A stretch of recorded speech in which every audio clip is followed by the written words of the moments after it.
Cliff's one of these guys that I've known forever, and on so many different levels too.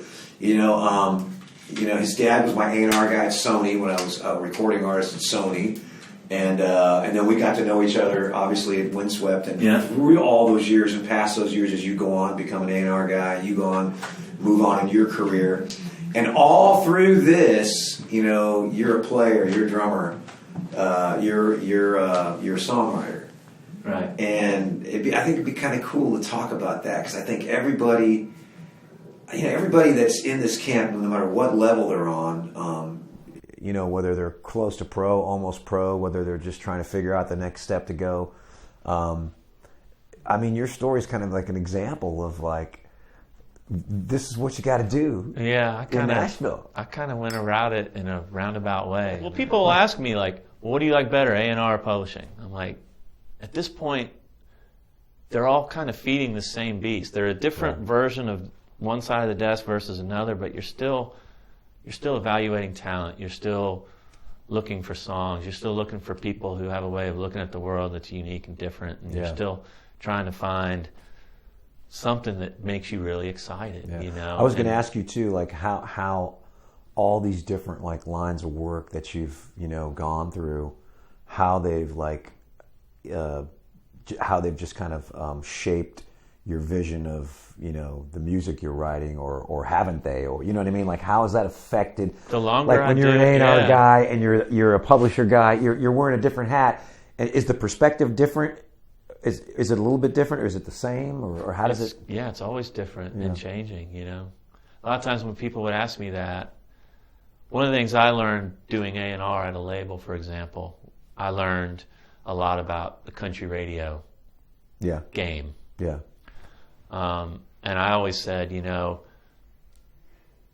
I would have been a better song plugger and a better publisher if I knew more about country radio when I was a song plugger. What you're learning now here. Yeah. Like I tell young song pluggers all the time, go meet the regional radio reps at the labels and talk to them and learn see about what their radio. battle is. Yeah.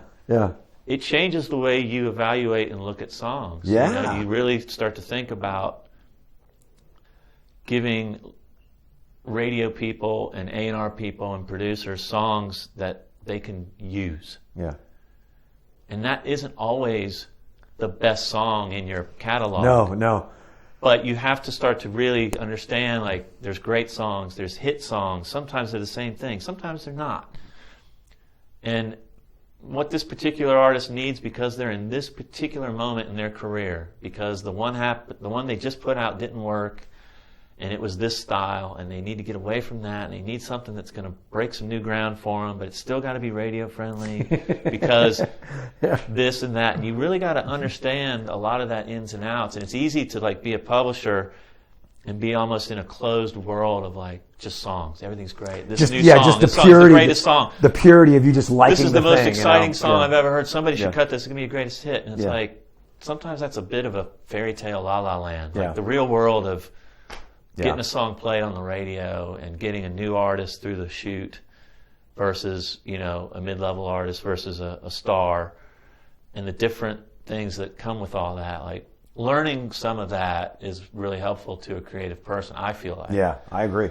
That being said, if you learn too much of it, it can be damaging to a creative person. Because you still want to have the fairy tale. That's the other joke I would make. People would be like, well, what about A&R versus publishing? I was like, well, the analogy I've come up with is I've always loved sausage. I didn't really need to know how they make sausage. Now I know how they make sausage. It's like I can't unsee it. It's already there. And then you realize that on that other end, and that gap is pretty wide from the publishing side to the radio promotion side, and that world that they live in, and that fight that they fight every day, just to try to get a slot, and what's that slot going to be, and how different and crazy can a song really be, given their limitations of the format. And, and they have a whole different fight that the publishers don't really see. But in the A&R position, you see that. Yeah, and I've said this sometimes in writing rooms with writers where, there might be an idea in the air and somebody may want to shoot it down like, no, we can't say that. Yeah. Or no, that's too risky, or that's too da-da-da. In my opinion, and I learned a lot of this watching you do what you did, but like, I feel like when you're writing or demoing, it's your job to be attention getting. Yeah. Let the A&R, the producer, the country radio people at the label figure out how to make it fit into something that is palatable to radio. Yeah. Don't do that in the writing room. Yeah. Yeah. Do something that makes you noticed. It's just hard enough to get noticed. If it's a particular melody or a word choice or a guitar riff or whatever it is that you got to do to stand out, do it. Yeah. You know? Opening line of the song. Yeah. Something that's going to pull you in the second that they hear it, like that's a fresh thing. Yeah. If you don't go for those things, you got to go for those and you got to keep that mindset of going for those things in order to, to keep your thing evolving.